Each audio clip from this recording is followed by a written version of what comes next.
facteur humain est un élément structurant de la réussite du plan de retournement. C'est en effet l'équipe en place qui va devoir d'une part trouver les solutions adaptées au contexte et d'autre part les défendre pour remporter l'adhésion des parties prenantes au financement du plan.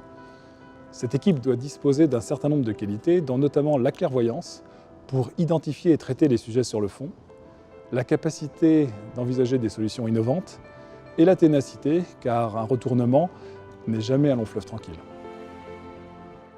Réussir un retournement d'entreprise, c'est réussir à conserver le cap dans la tempête, faire face aux difficultés du quotidien avec les clients, les fournisseurs, les banques ou les salariés, tout en gardant une vue long terme. Tous les gagnants du prix Ulysse ont su faire partager une vision stratégique à leurs salariés, leurs investisseurs et ainsi assurer la pérennité de leur entreprise. Qu'est-ce qui fait qu'un retournement mérite ce prix à mes yeux? Il y a plusieurs critères, mais il y en a un qui est essentiel pour moi, c'est d'avoir réussi l'alignement des planètes, c'est-à-dire l'alignement des intérêts entre les salariés, le management et les actionnaires de l'entreprise. C'est très difficile parce qu'un retournement, c'est une épreuve et souvent ça laisse des traces. Mais c'est très important parce que c'est la condition pour recréer un projet d'entreprise qui soit partagé. Et ça, c'est essentiel pour un retournement pérenne. Un lauréat du prix Ulysse a toujours su créer une véritable différence. Sur le papier, de nombreux plans de retournement semblent cohérents, mais leur mise en place demande des facteurs clés de succès. La présence d'un leader qui saura inspirer ses équipes, les équipes qui sauront se fédérer autour de ce leader, des prestataires qui vont soutenir le projet, clients, fournisseurs, actionnaires, banquiers, conseils qui vont partager leur expérience. Et pourquoi ne pas citer le facteur chance qui est important, mais une fois que tous les autres ingrédients sont réunis. Le prix Ulysse récompense chaque année un retournement exceptionnel. Si les ingrédients d'un retournement réussi sont nombreux, son caractère exceptionnel résulte le plus souvent d'une vision. La vision du dirigeant qui va remettre à plat la stratégie d'une entreprise à bout de souffle pour la faire rebondir. La vision du repreneur qui va déceler dans une entreprise en difficulté des atouts sur lesquels bâtir son avenir. La vision fédératrice qui va guider l'ensemble de l'équipe sur le chemin du retournement pérenne.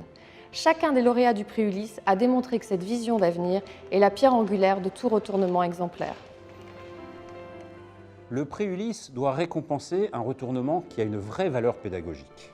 L'ARE a développé un programme universitaire dans lequel des étudiants travaillent sur des opérations de restructuration récompensées par le prix Ulysse.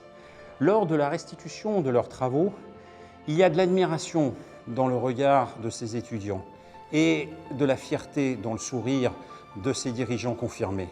Alors oui, le gagnant du prix Ulysse doit avoir une valeur d'exemple pour les générations futures. Pourquoi mérite-t-on le prix Ulysse? Parce qu'on a su démontrer, plusieurs années après, la viabilité d'un retournement. Parce que c'est le résultat qui compte.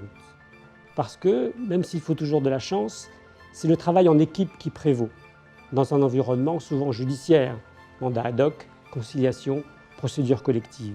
Mériter ce prix, c'est avoir eu un projet et avoir su le mener jusqu'au bout. Comment faire la différence pour remporter le prix Ulysse? Pas facile car les nominés sont tous de qualité.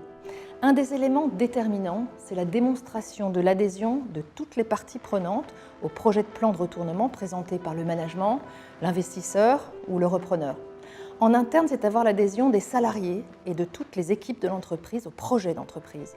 Et en externe, c'est convaincre de la faisabilité du plan de retournement et restaurer la confiance des clients, des fournisseurs, des partenaires bancaires et des pouvoirs publics. Adhésion et confiance sont les clés de succès d'une opération de retournement.